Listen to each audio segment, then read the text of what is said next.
queria compartilhar só um versículo com você, se não quiser, não precisa nem abrir, tem em Provérbios 19, 21, que diz assim: muitos são os planos do coração do homem, mas o que prevalece é o propósito do Senhor. Amém? Muitos são os planos do coração do homem, mas o que prevalece é o propósito do Senhor. Provérbios 19, 21.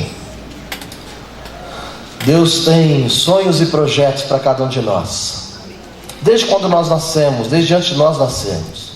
Se nós nascemos é porque Deus tinha um plano e tinha um propósito na nossa vida, e Ele gostaria de realizar algo em nós e através de nós. Amém? Não é diferente na minha vida, não é diferente na sua. Só que no meio dessa caminhada, no meio, dessa trajetória da nossa vida, muitas vezes algumas coisas vão nos magoando, algumas coisas vão nos machucando, alguns sentimentos começam a trabalhar em nós e começam muitas vezes a trazer desânimo, decepção, começa a nos desviar do propósito original.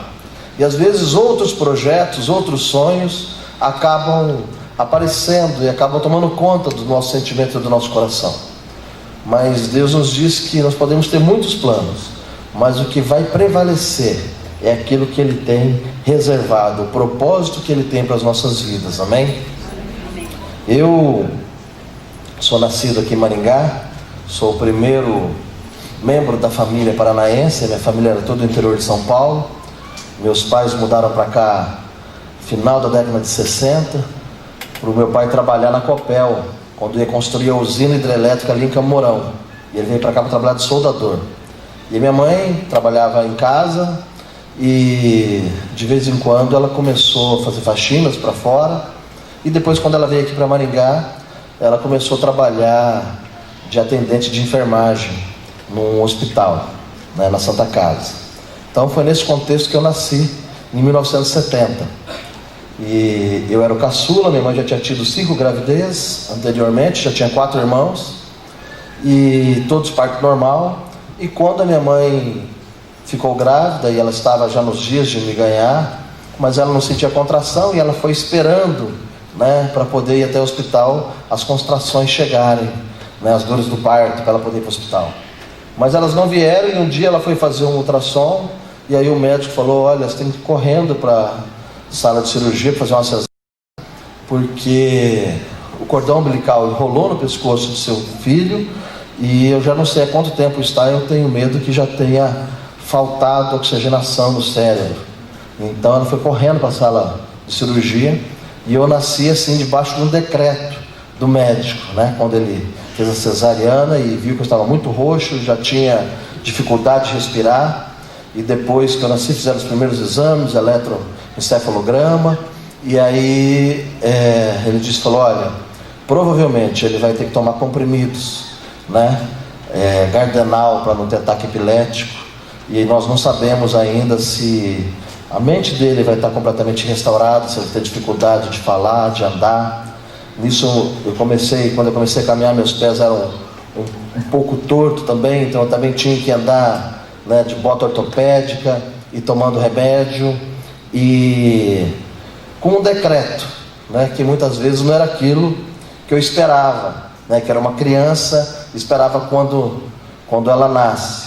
Com 2 anos de idade, meu pai e minha mãe tiveram um desentendimento. Meu pai, por trabalhar fora lá na usina, acabou se envolvendo com outros relacionamentos. Quando a mãe descobriu, eles acabaram se separando, e minha mãe ficou sozinha aqui em Maringá com as 5 crianças pequenas, nós 4 e mais uma irmãzinha adotiva de 9 anos que tinha.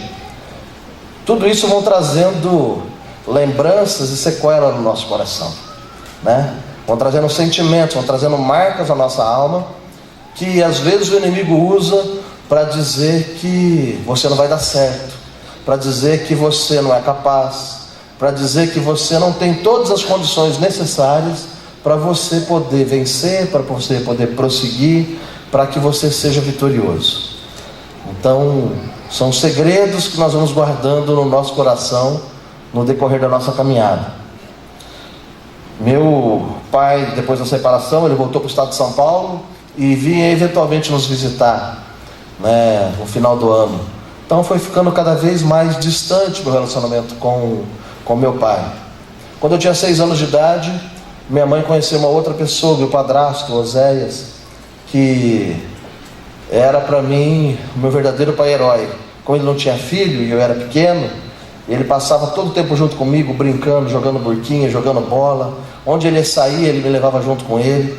Eu passava mais tempo junto com meu padrasto do que eu passava junto com a minha mãe. E eu comecei a estudar, colégio municipal em Maringá, estudava pelo período da manhã e à tarde eu trabalhava com ele na mercearia. Então passava ali quase que o dia todo juntos. E aí eu chegava em casa à noite, ele falava assim ainda, ele me chamava de Neguinho. Falava: Neguinho, você tem que ser bom de matemática, você tem que ser bom de conta. Porque senão lá na mercearia, quando você for dar troco, você vai dar troco errado. Então ele me colocava sentado na frente dele, mandava colocar as mãos para frente, assim, eu não podia olhar para a mão, não podia ter lápis nem caneta, e ele começava a fazer pergunta para mim. Falava: se chegar uma freguesa e comprar 2 maços de macarrão que custa tanto, e mais um extrato de tomate que custa tanto, te der uma nota de tanto, quanto você vai dar de troco? E ele começava a me ensinar a fazer contas de cabeça, né? Me estimular a resolver problemas.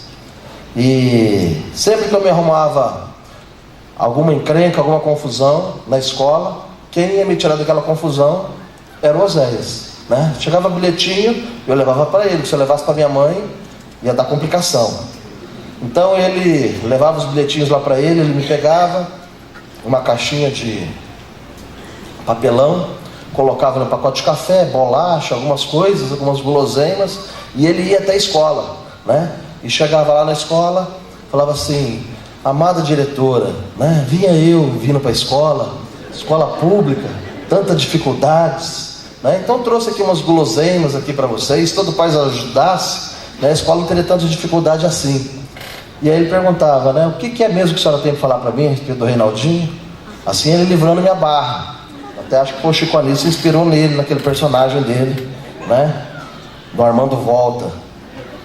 E assim ele ia sempre me livrando dos problemas, cuidando de mim e me ensinando. Mas os meus irmãos eram mais velhos, eram adolescentes, e eles já não aceitavam muito a figura do meu padrasto. E começaram a arrumar algumas confusões, algumas complicações, e até praticar alguns delitos, pequenos delitos.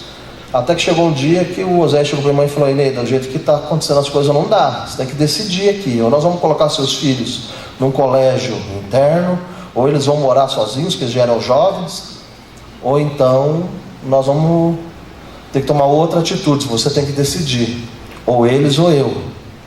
E para as mães que estão aqui, não precisa perguntar qual foi a reação da minha mãe, novamente, né? De ficar com os filhos. E assim o Oséias saiu de casa quando eu tinha 11 anos de idade. Na semana que ele saiu de casa, eu fiquei uma semana internado na Santa Casa, ali em Maringá, com febre mais de 40 graus, os médicos não descobriram o que eu tinha, e faziam todos os exames e não descobriam, até que o pediatra, conversando com a minha mãe, que ela trabalhava lá, ela contou o ocorrido e ele falou: então vamos fazer o seguinte, chama o Oséias para vir buscar o Reinaldinho aqui, para passar uns dias com ele, você vai ver que ele vai melhorar. E assim o Oséias foi lá no hospital, me tirou e me levou para ficar no hotel chique, né, com ele, ali na Gilberto de Carvalho, em frente à rodoviária, em Maringá, rodoviária antiga, né? Hoje deve ser lá uns R$30 a diária do hotel, né? Uma coisa muito bacana, muito bonita. E eu fiquei com ele uma semana e realmente a febre passou, né? Porque eu estava ali junto com meu pai, estava ali junto com ele, era aquele que eu amava, aquele que era meu companheiro, aquele que eu gostava de ter tempo junto com ele.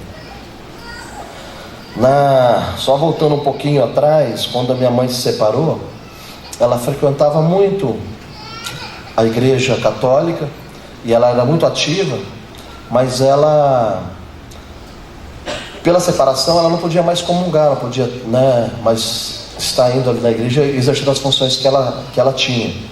Nessa ocasião, ela nos mandava para uma igreja. Morava ali no Jardim Alvorada, em Maringá. Chegava no domingo, ela me mandava para a igreja com 2 moedinhas. E ela falava assim: olha, você vai levar essas 2 moedinhas aqui de 50 centavos. Uma é para você dar lá na igreja, quando você for na escola dominical. e a outra é para você comprar um doce a hora que você sair. Então eu saía para casa com aquelas 2 moedinhas, uma eu dava na igreja, com 4, 5 anos de idade, e a outra eu comprava um doce quando eu saía. Foi o meu primeiro encontro na igreja, que eu me lembro, foi quando eu levava essas moedinhas. Meu segundo encontro na igreja, que eu me lembro que eu retornei para a igreja, foi numa semana bem difícil para mim, quando eu tinha 12 anos de idade, já a ver com o episódio do Oséias, porque naquele ano que ele saiu, né, ele e minha mãe se separaram, eu continuei trabalhando com ele na mercearia, e ele saía para fazer compras, para abastecer a mercearia, no atacadão, comprar as coisas para compor o estoque, e quando ele saía, eu pegava uma caixinha de papelão, e eu colocava algumas coisas que minha mãe gostava, e eu levava para ela. Falava: mamãe, olha o que o Oséias mandou para você, né? Eu já tinha visto ele fazer isso antigamente, né, na escola, então eu aprendi. E aí eu levava para ela e falava que ele tinha dado de presente. Às vezes ele me mandava ir ao banco, fazer um depósito na conta da mercearia, e no meio do caminho eu passava, comprava um presentinho, levava para minha mãe e falava: mãe, olha o que o Oséias mandou para você, tentando reaproximá-los. Em certa ocasião ele me mandou com um pouco mais de dinheiro, eu passei numa loja de produtos esportivos, comprei uma chuteira, uma joelheira, camisa de goleiro, né? E quando minha mãe chegou da Santa Casa, eu falei: mamãe, olha o que o Oséias me deu de presente. E realmente ele tinha dado, ele só não sabia, né? O dinheiro era dele.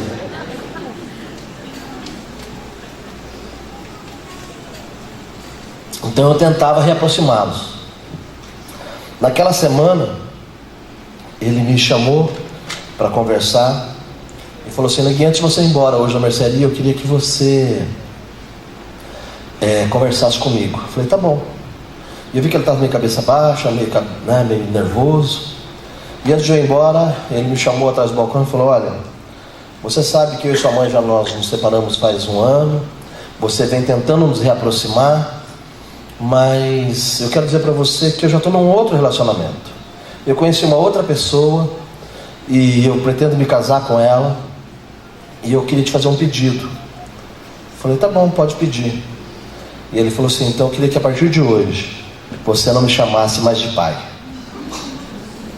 E para um menino que enxergava nele o seu pai herói, aquele que amava, aquele que cuidava, aquele que protegia, vão ficando marcas no coração da gente. São segredos que às vezes ninguém sabe que existe, só você mesmo. E às vezes esses segredos, eles podem nos trazer desânimo, eles podem nos trazer sentimentos de que nós não pertencemos, de que nós não podemos, de que nós não somos aceitos, de que nós não vamos ser bem-sucedidos, ou de que a nossa vida não tem valor. E é um pouco disso que eu queria compartilhar com vocês hoje, esses segredos do coração, essas marcas que ficam na nossa vida e que precisam ser tratadas, precisam ser expostas, precisam ser trazidas à luz, para que a gente possa ter uma vida vitoriosa, uma vida de bênção, uma vida de prosperidade, uma vida de êxito, uma vida de paz, uma vida de alegria. Nessa semana, quando eu tive essa experiência terrível com Oséias, eu fui convidado para ir a uma igreja, igual nós estamos aqui hoje, junto com a minha irmã. E eu não estava muito animado para ir naquela reunião.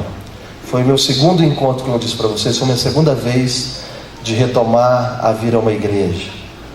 E naquela noite nós estávamos sentados lá no fundo, e estava ali na frente um pastor falando de um Deus, e falando a respeito desse Deus, e aquilo tudo não estava fazendo muito sentido para mim. Até que de repente ele começou a falar que esse Deus nos amava tanto, que tinha dado o seu Filho Jesus Cristo para morrer no nosso lugar, porque Ele queria ter um encontro conosco, e Ele queria se tornar o nosso Pai.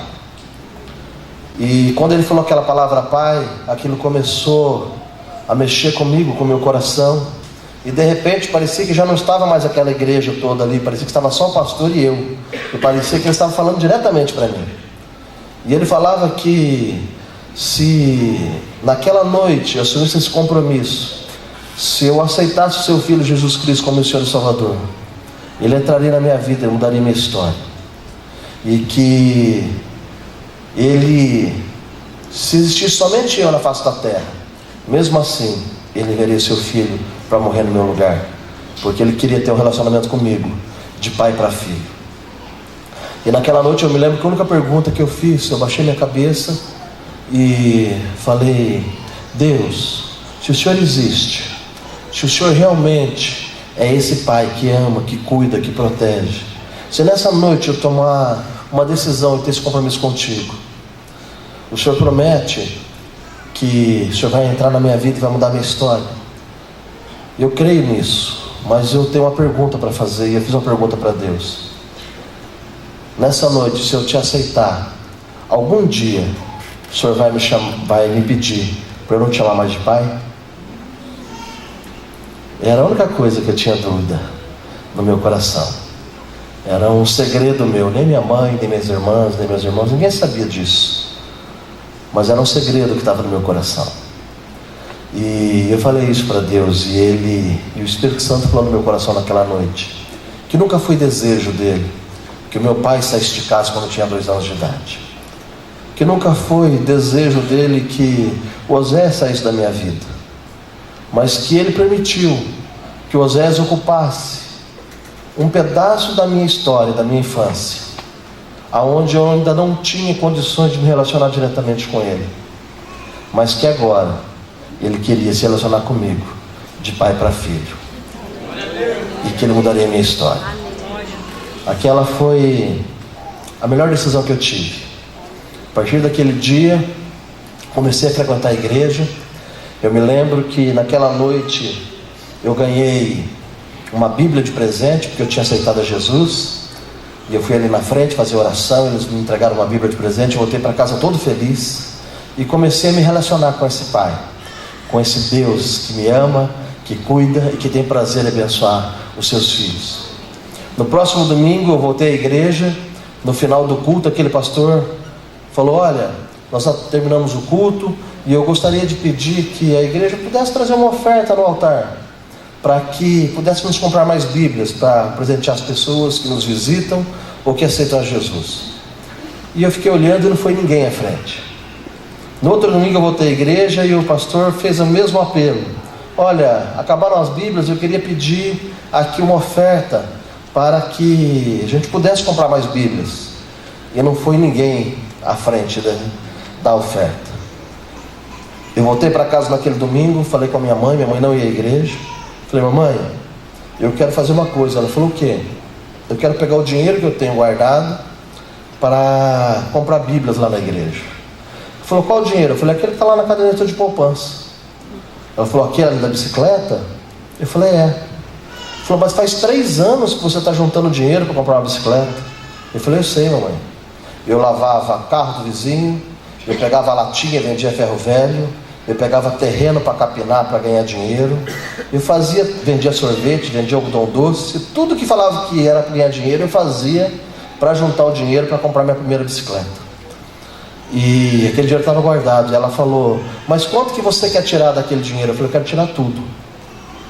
Ela falou: bom, você tem certeza? Eu falei: tenho. Ela falou: então na segunda-feira vai na hora do almoço lá na clínica onde ela trabalha e eu vou lá com você no banco.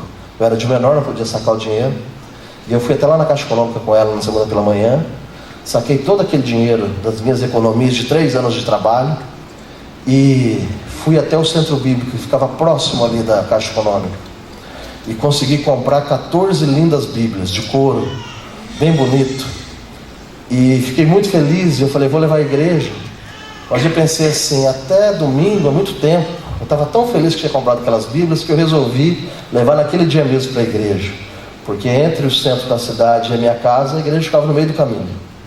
Eu fui naquela segunda-feira, bati na porta da casa do pastor, porque ele morava do lado da igreja, e aí ele saiu. Eu falei: eu poderia conversar com o senhor um pouquinho? Ele falou: sim. Aí ele me chamou lá para o gabinete e eu entreguei a caixa para ele. E a hora que ele abriu a caixa, ele começou a chorar. E eu pensei: nossa, acho que é pouca Bíblia, acho que ele se decepcionou. E aí ele começou a chorar e ele falou: você nem sabe o que aconteceu hoje. Eu falei: o quê? Ele falou: faz 2 domingos que eu estou pedindo oferta e ninguém traz. Eu falei, eu vi. E ele falou, e hoje pela manhã, eu estava de joelho aqui orando.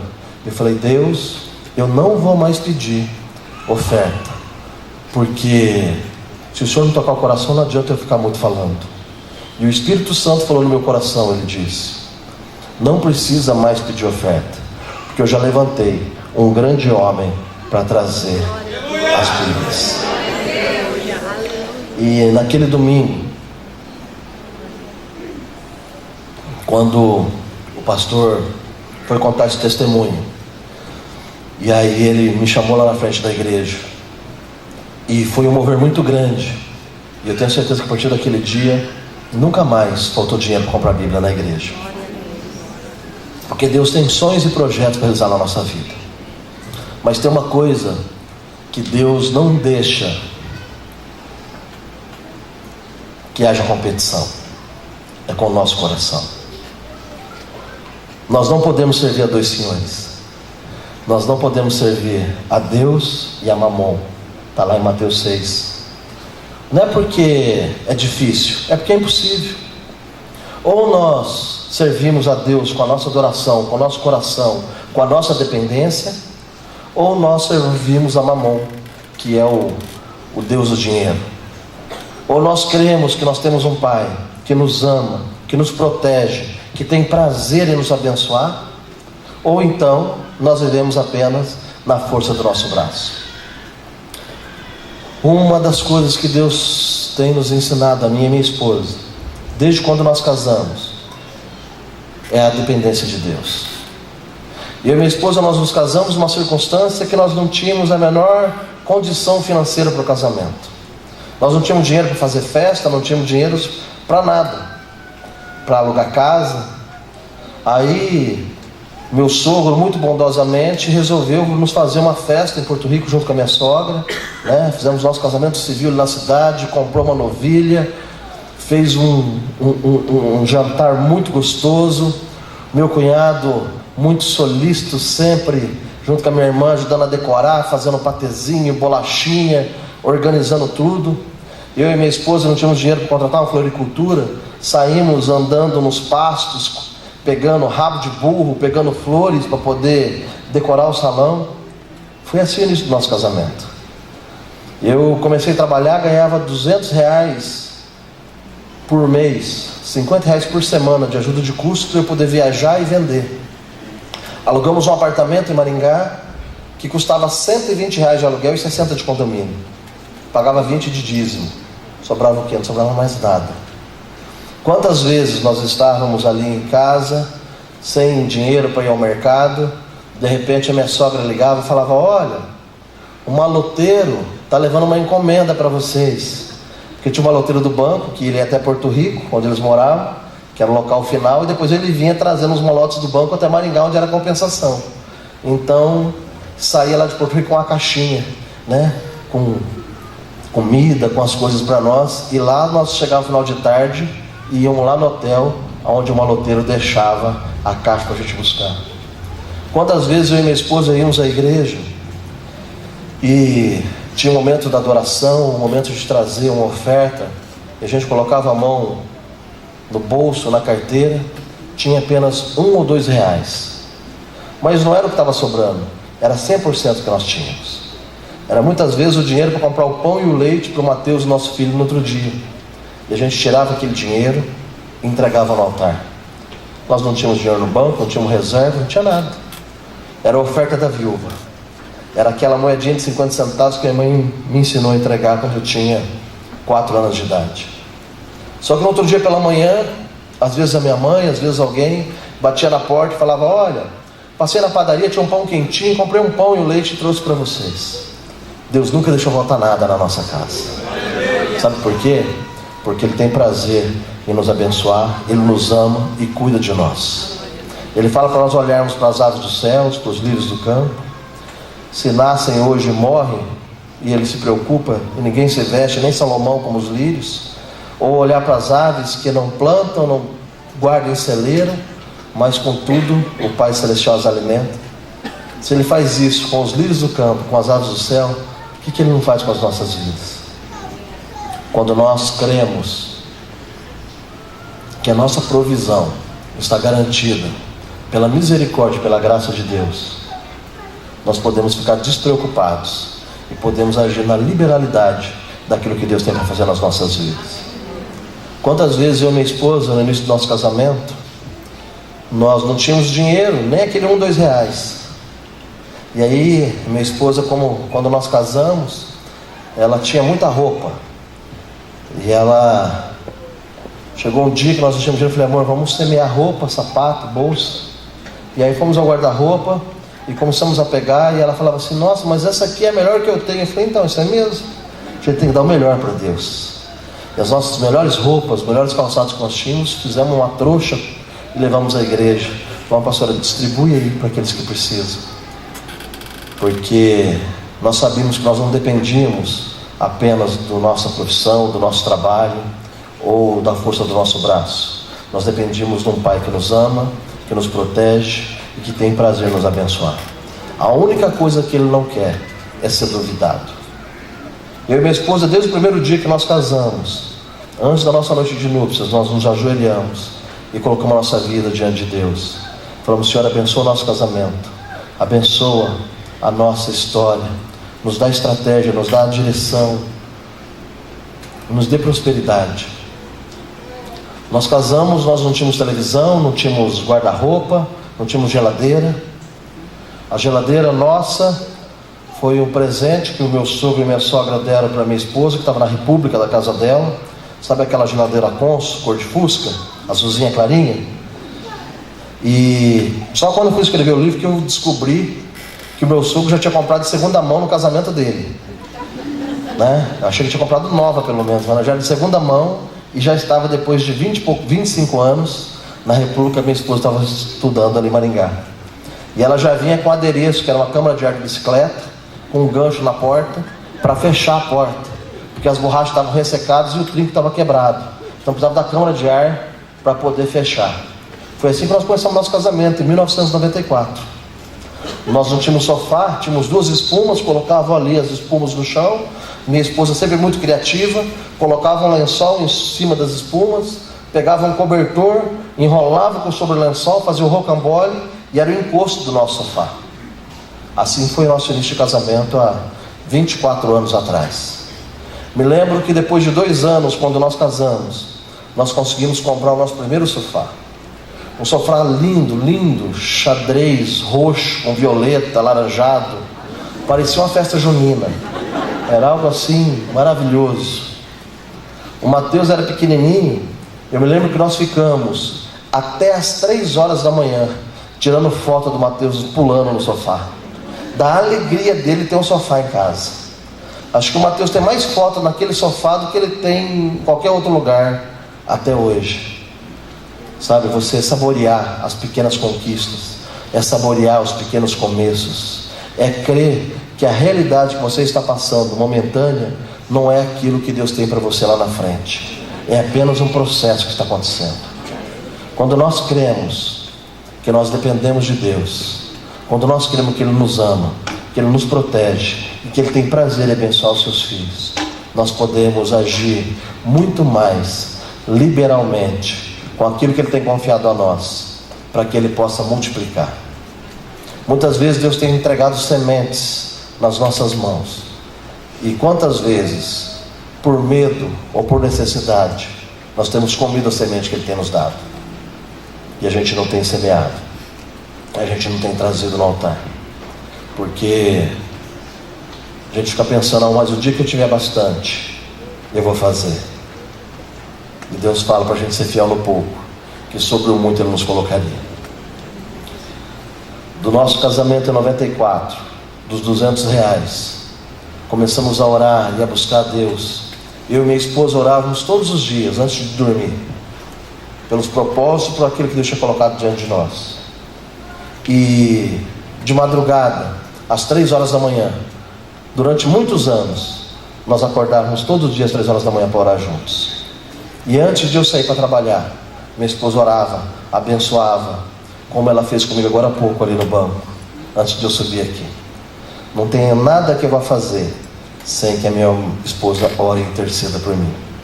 Não tem nenhum negócio que eu vou fazer que eu não ligo para ela se estou viajando. Amor, ora por isso, está acontecendo isso. E ela está ali junto comigo, sendo auxiliadora, intercessora, cumprindo o papel dela como coadjuvante e ajudadora no propósito que Deus fez para que ela exercesse na minha vida, e que não é um papel secundário, mas é um papel principal. E é isso que Deus tem para fazer através da vida das mulheres, independente se você trabalha fora de casa, se você não trabalha, independente se você traz recursos para dentro de casa. Deus tem um papel na sua vida que você não pode negligenciar, como mãe e como esposa. E dentro dessas nossas campanhas de oração, Deus começou a nos abençoar e foi multiplicando o nosso salário, foi multiplicando por 2, por 5, por 10, por 20, por 50, por 100, até que 10 anos após do nosso casamento, eu já estava sendo convidado para montar uma fábrica de nutrição em Maringá, da empresa que eu representava. Nós vendíamos tanto no Paraná para avicultura e suinocultura, que a nossa venda no estado era maior do que o resto da empresa no Brasil todo. E aí eles nos convidaram para ser sócio. Eu ganhava mais dinheiro do que o presidente da empresa. Em 2004 nós inauguramos a fábrica. Em 2005 eu vendi a minha participação da fábrica aqui em Maringá para começar o meu primeiro projeto de frigorífico em Campo Mourão. Convidei mais algumas pessoas para serem meus sócios, falei do projeto que eu tinha e começamos a construir a Frango à Brasa ali em Campo Mourão em 2005. Em 2008 terminamos o projeto. 5 dias antes da inauguração, nós íamos inaugurar na sexta-feira. Na segunda-feira nós vendemos aquele frigorífico para uma empresa americana, Tyson Foods, que era a maior empresa do segmento do mundo. Veio para o Brasil e comprou o nosso frigorífico. Aquele que há 10 anos atrás não tinha muitas vezes R$1, R$2 para dar de oferta, que ele e a esposa davam sapatos e roupas, que muitas vezes não tinha dinheiro para o mercado, que ficava esperando a sogra telefonar e falar que estava mandando uma caixa pelo maloteiro, agora tinha vendido o seu primeiro frigorífico por mais de $70 milhões. Sabe por quê? Porque Deus tem prazer em abençoar seus filhos. Ele tem prazer em satisfazer os desejos do nosso coração. Quando nós confiamos, quando nós andamos dentro dos princípios que Ele tem determinado, nós podemos colher aquilo que Ele deixou como promessa na nossa vida. Quando nós não deixamos as nossas emoções, quando nós não deixamos as marcas do passado influenciarem naquilo que Deus tem como promessa da nossa vida, nós podemos fluir, nós podemos avançar, nós podemos conquistar coisas muito grandes e inimagináveis, muito além daquilo que nós pedimos ou pensamos. É assim que Ele fala na sua palavra. Não quer dizer que no meio do caminho a gente não vai ter dificuldade, não quer dizer que no meio do caminho a gente não possa tropeçar, mas o que nós não podemos é desistir. Nós precisamos ter ousadia, precisamos ter perseverança, nós precisamos ter fé, porque sem fé é impossível agradar a Deus. Se você for perguntar, Reinaldo, você cria que você um dia fosse ser milionário? Eu falo, eu creio. Sabe por quê? Porque quando eu era criança, eu assistia aquele seriado, O Homem de $6 Milhões. Quem que já assistiu aquele seriado? Olha, todo mundo com mais de 40 anos, né? E eu ficava pensando, nossa, um homem com $6 milhões, como que eu vou fazer para conquistar meu primeiro milhão? Era um sonho, um desejo que eu tinha no meu coração. Agora a minha realidade dizia que eu ia conseguir isso? Não. Morava num bairro pobre, numa casa alugada, sem forro, sem porta. Para a gente ter um pouco de privacidade, tinha que colocar um lençol com um prego na porta para você poder trocar de roupa. 3 anos trabalhando para juntar dinheiro para comprar sua primeira bicicleta, porque não tinha bicicleta, a gente ia com minha mãe comprar, porque ela ganhava um salário mínimo, e depois que ela foi promovida, ela ganhava 2 salários mínimos para poder cuidar de 5 crianças. A realidade era aquela? Não era. Mas sabe por que eu queria? Porque eu sabia que eu tinha um pai, que eu conheci quando eu tinha 12 anos de idade, que ele disse que ele nunca me abandonaria, que ele sempre estaria do meu lado, e conforme eu cresce, Ele faria. Quando nós temos essa convicção de que a nossa provisão já está garantida por Deus, porque Ele nos ama, porque Ele cuida de nós, porque Ele nos ama mais do que os lírios do campo, porque Ele nos ama mais do que os pardais. Quando nós temos essa fé, nós podemos agir em liberalidade. Nós podemos entregar os nossos bens, podemos entregar os nossos recursos, porque nós sabemos que Ele é fiel para cumprir todas as promessas que Ele tem nas nossas vidas. Muitas vezes nós queremos ter grandes coisas, queremos ter grandes conquistas, queremos ter grandes empresas, mas nós não somos fiéis nem no pouco. Nós desperdiçamos os pequenos começos.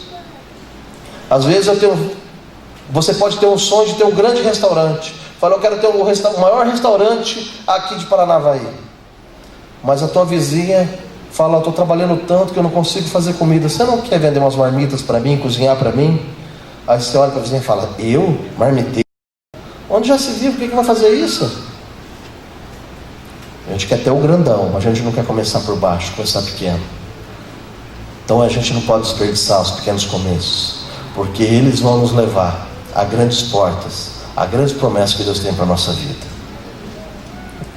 2008, quando vendi o frigorífico, já estava iniciando a construção do meu segundo abatedouro.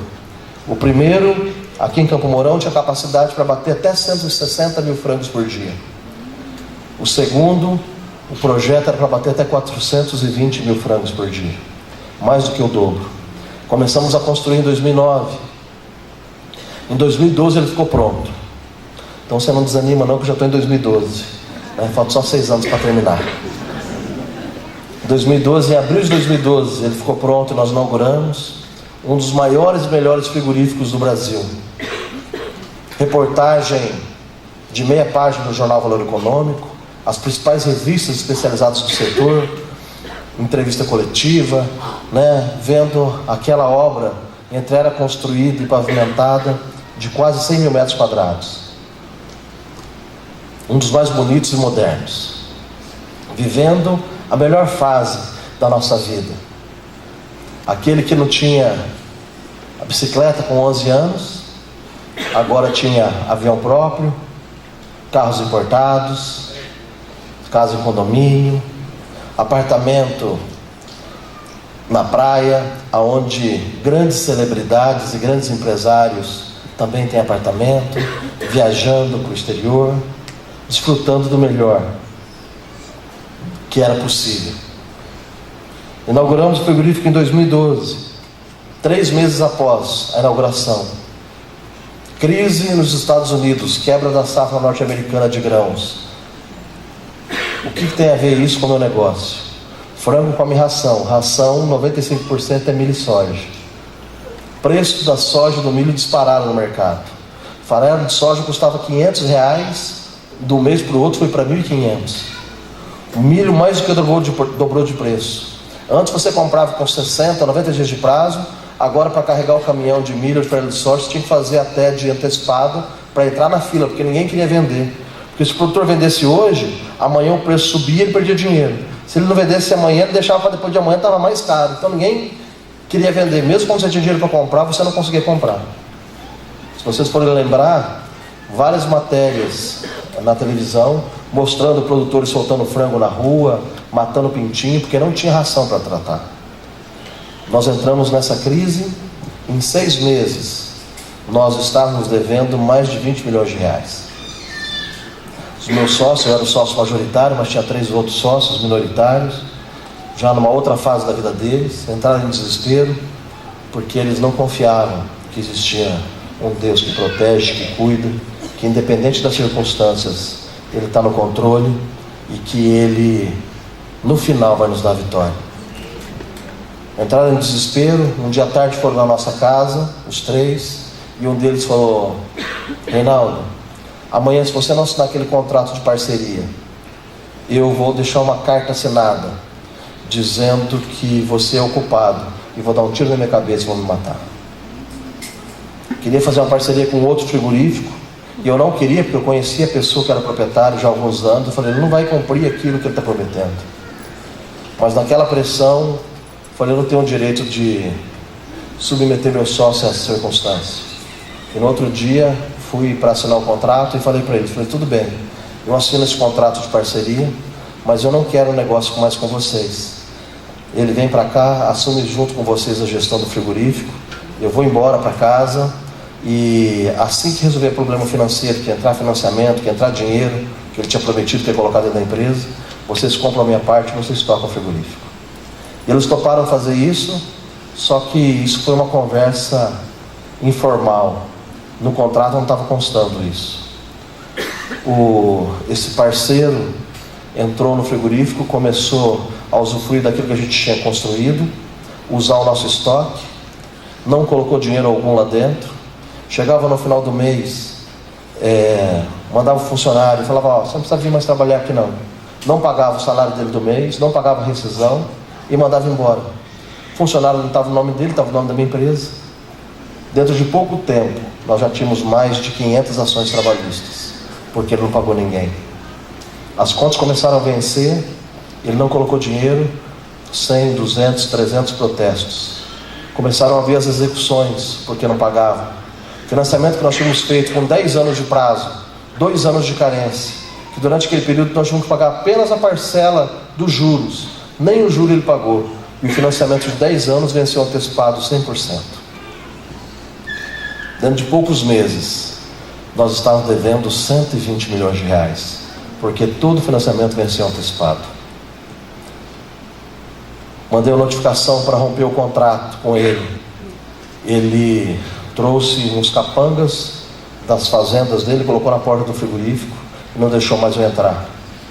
Tive que entrar com a ação de reintegração de posse.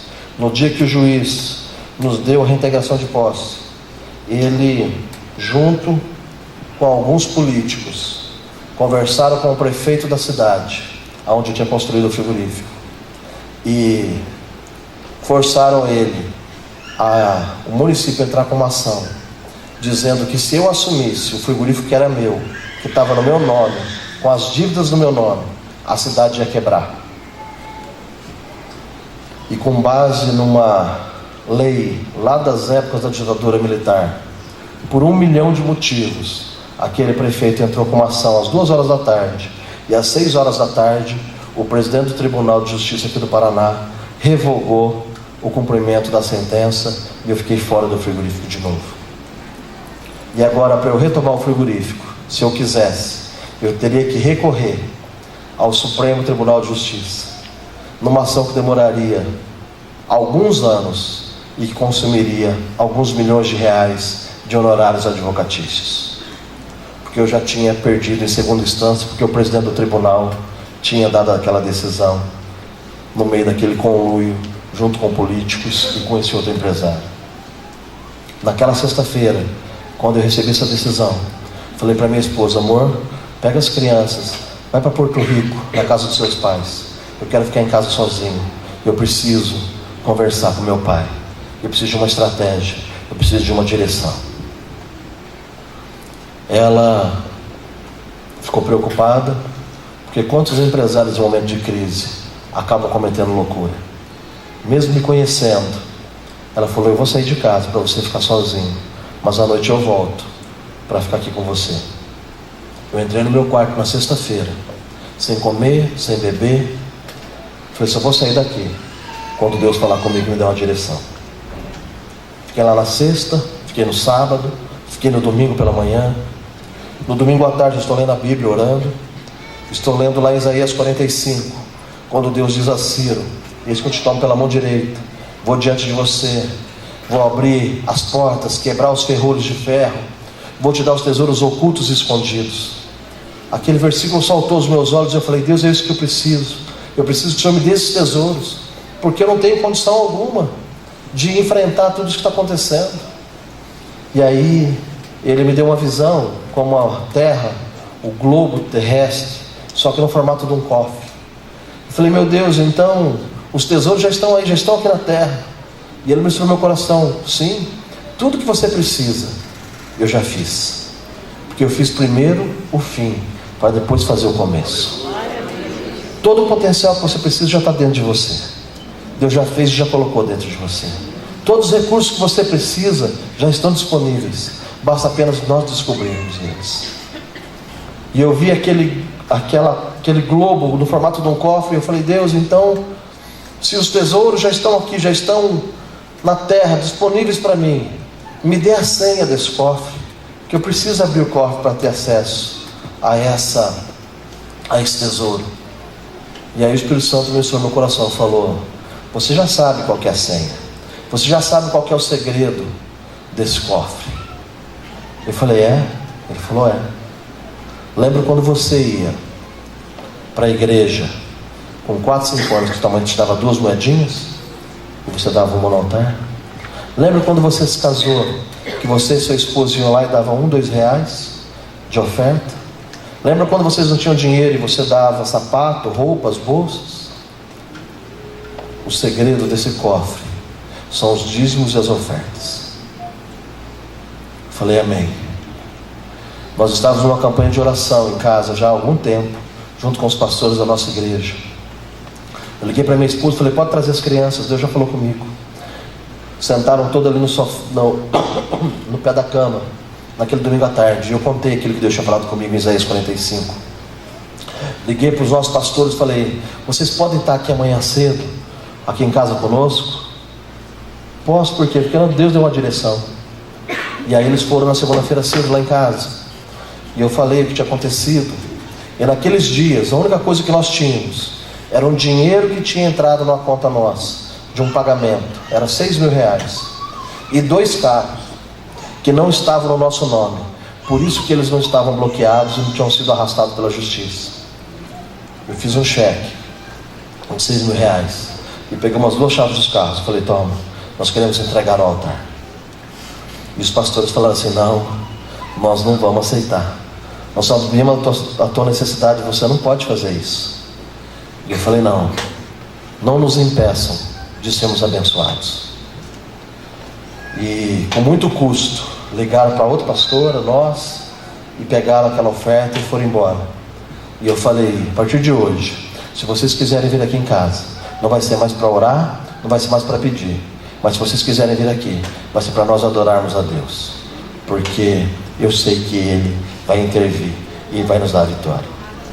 Naquela segunda-feira, minha esposa colocou o aparelho de som na sala da nossa casa, e nós começamos, e colocou adoração, e ficou ali o dia todo, e nós começamos a adorar a Deus, porque nós não tínhamos carro para sair, não tínhamos dinheiro para ir em lugar nenhum, não tínhamos empresa para ir, porque nós tínhamos perdido a posse do frigorífico. Então nós ficamos ali 1 dia, 2 dias, 3 dias, 4 dias, 5 dias, apenas adorando a Deus, louvando e adorando e cantando: quão grande é o meu Deus, cantarei, quão grande é o meu Deus, e todos hão de ver quão grande é o meu Deus. Como é gostoso cantar na igreja, como é gostoso a gente cantar quando está tudo bem, quando é gostoso a gente cantar quando nós temos saúde, quando é gostoso a gente cantar quando a nossa corrente está cheia, quando a nossa empresa está bem sucedida. Como é bom adorar a Deus. Mas como é bom adorar a Deus quando a nossa única esperança está nele, quando nós não temos mais nada para fazer a não ser adorar e a confiar de que Ele vai abrir as portas. Na sexta-feira, 5 dias após nossa campanha de adoração, ligamos a televisão, Jornal Estadual da Rede Globo: presidente do Tribunal de Justiça do Paraná sofre um ataque cardíaco e é internado. Aquele mesmo que 5 dias atrás, que uma semana atrás, tinha revogado a nossa decisão. Falei: meu Deus, meu pai está bradando. Na segunda-feira, esse mesmo presidente do tribunal pede aposentadoria compulsória. O CNJ, que é o órgão que fiscaliza o judiciário, não aceitou o pedido dele e o afastou por suspeita de venda de sentença e renda incompatível com a função exercida. Ele é afastado do Tribunal de Justiça aqui do Paraná. Abre-se um novo processo de eleição, elege-se um novo presidente, E a primeira decisão desse novo presidente é revogar aquela lei e nos dar posse do frigorífico novamente. Aquilo que ia demorar 5 anos e custar alguns bilhões de reais para a gente ter êxito, bastaram apenas uma semente e 5 dias de adoração para que Deus pudesse mudar a nossa realidade. Você pode dar uma salva de palmas para esse Deus?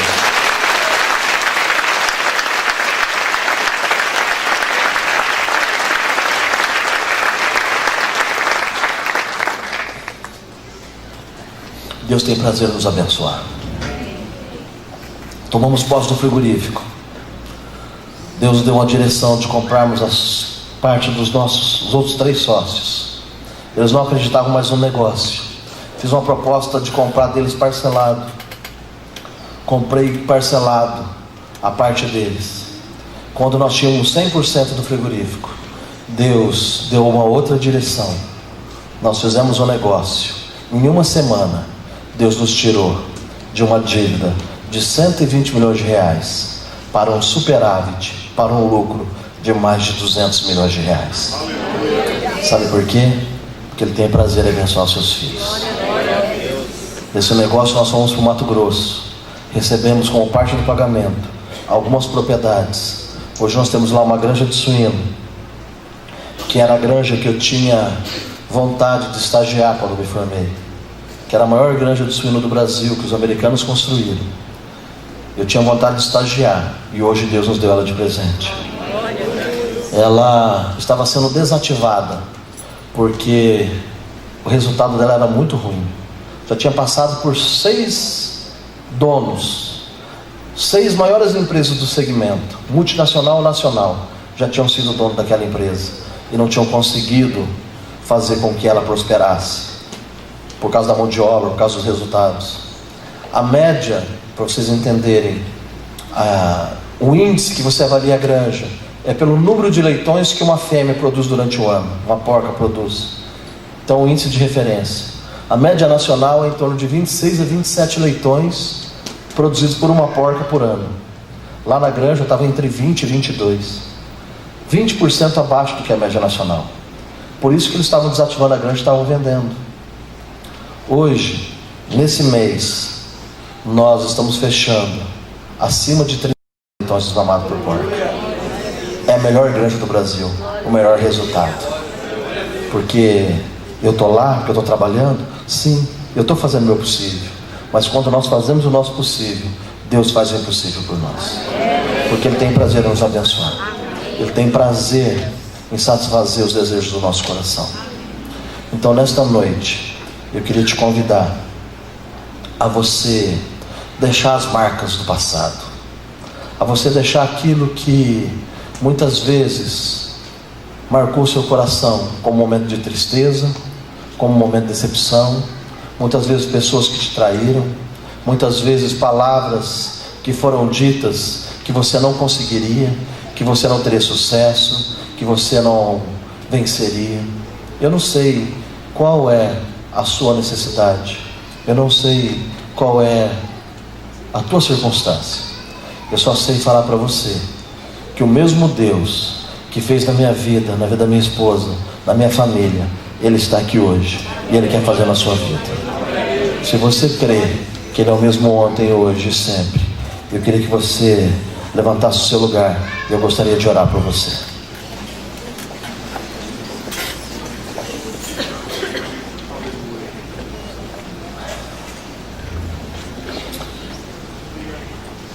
Feche seus olhos. Queria pedir que os ministros de louvores pudessem vir aqui. Queria que você curvasse sua cabeça, que você fechasse seus olhos e que você começasse a sondar agora o seu coração. Quais são os segredos que estão no seu coração? Quais são os sentimentos que você tem deixado armazenar no seu coração? Quais são os seus medos? Quais são os seus traumas? Quais são as suas decepções? O que é que tem impedido você de vencer? O que é que tem impedido você de avançar? É sua falta de fé? Sonda o teu coração agora nesta noite. Coloque diante de Deus. Ele te trouxe aqui nesta noite para você ouvir um pedaço da nossa história, um pouco daquilo que Ele tem feito. Mas Ele te trouxe aqui porque Ele quer fazer na sua vida o mesmo que Ele tem feito na minha família, nos meus negócios. Porque Deus não tem filhos prediletos, mas Deus não faz acepção de pessoas, mas Ele faz acepção de atitudes. Qual atitude que você tem tido? Eu queria que nesta noite você deixasse o Espírito Santo ministrar o teu coração, que você deixasse a fé brotar no teu coração como um bálsamo, como uma unção, quebrando todo jugo, tirando toda a tristeza, tirando toda a decepção, tirando todo o medo, todo o receio. Se você já errou, se você já se decepcionou, se você já foi derrotado em alguma área da sua vida, não quer dizer que você vai ter que continuar sendo derrotado nesta área, mas que você possa perseverar, que você possa ter ousadia em Deus, que você possa prosseguir crendo que você tem um Pai que te ama muito mais do que Ele ama os pardais, muito mais do que Ele ama os lírios do campo.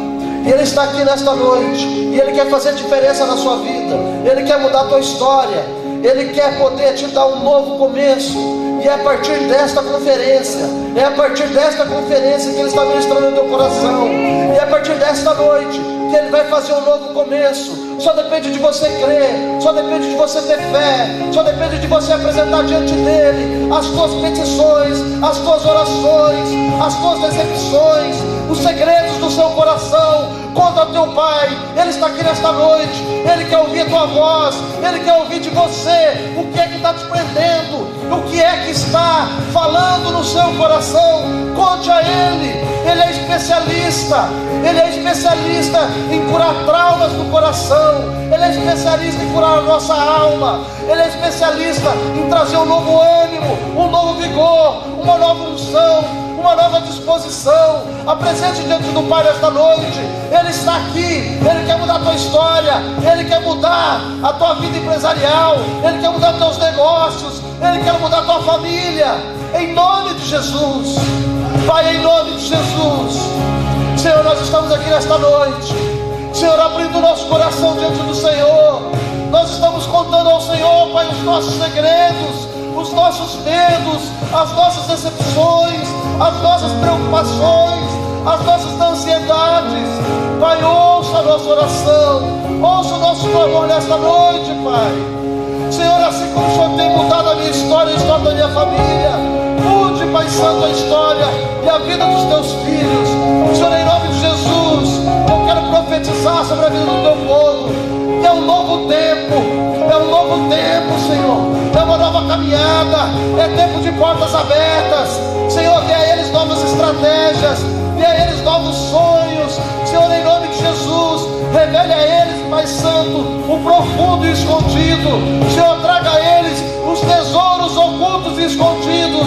Pai, em nome de Jesus, Senhor, que eles não se desviem dos seus caminhos, nem para a direita, nem para a esquerda, mas que eles estejam no centro da tua vontade. Pai, em nome de Jesus, eu profetizo, Pai Santo, um ano cheio da tua unção, um ano cheio da tua prosperidade, um ano de conquista. Senhor, eu profetizo que eles terminarão esse ano muito melhor do que eles começaram. Senhor, e aqueles sonhos e projetos que estavam adormecidos, eu dou ordem esta noite, sejam reavivados em Cristo Jesus. Senhor, todo medo caia por terra. Senhor, toda tristeza, toda raiz de amargura, Senhor, todo sentimento contrário, caia por terra agora em nome de Jesus. Passa do bálsamo, Senhor, do bálsamo de Gileade. Passa agora, Senhor. Vá ministrando aos corações. Vá tirando, Senhor. Vá tirando, Pai. Vá tirando, vai limpando, meu Deus. Eu profetizo, meu Deus, que a partir desta noite, um novo mover do Senhor sobre a vida dos teus filhos e das tuas filhas. Novos sonhos, novas visões, nova ousadia, novo ânimo, novo vigor. Senhor, novas ideias, novas conexões. Senhor, eu profetizo, meu Deus, que novas conexões virão. Pai Santo, o Senhor colocará pessoas, Senhor, para serem usadas como canais, para abençoar os teus filhos. Novas oportunidades de negócios, novas parcerias, uma nova unção ministerial. Senhor, em nome de Jesus, é tempo do novo do Senhor, é tempo do novo do Senhor. O novo do Senhor chegou, o novo do Senhor chegou, o novo do Senhor chegou. Não importa, Pai Santo, o que cada um dos teus filhos está passando nesse momento. Senhor, a partir de hoje, o novo do Senhor chegou. É uma nova etapa, é uma nova vida, é uma nova unção. Senhor, é um novo começo. As coisas velhas ficaram para trás, eis que tudo se fez novo. É novidade de vida. Os teus filhos não vão retroceder, os teus filhos vão avançar, os teus filhos vão conquistar. Senhor, a vitória está na mão deles, em nome de Jesus, em nome de Jesus, em nome de Jesus.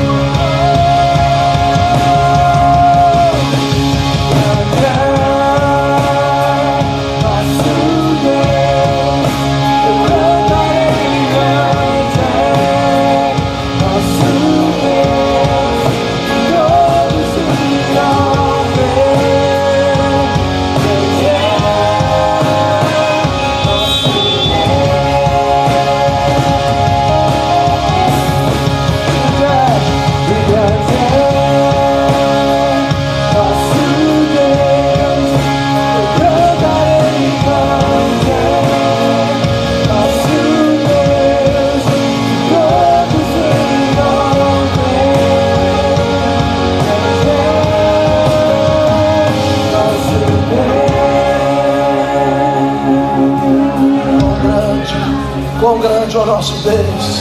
Nós te louvamos, Pai. Nós te agradecemos, Pai, porque todos vão te ver.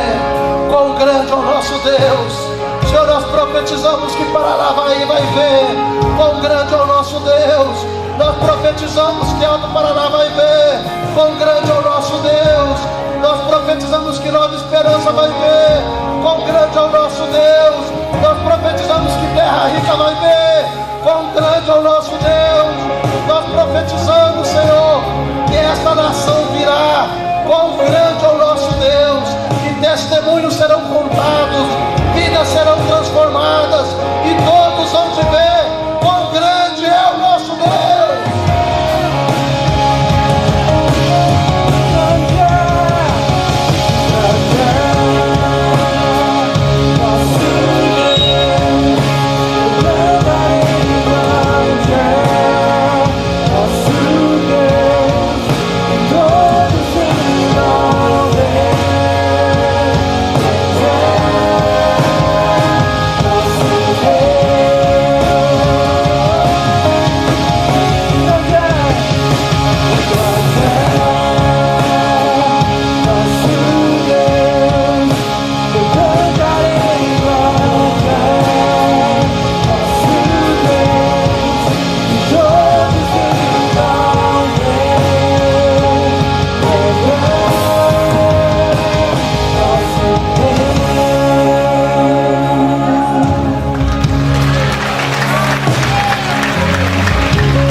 Glorificado seja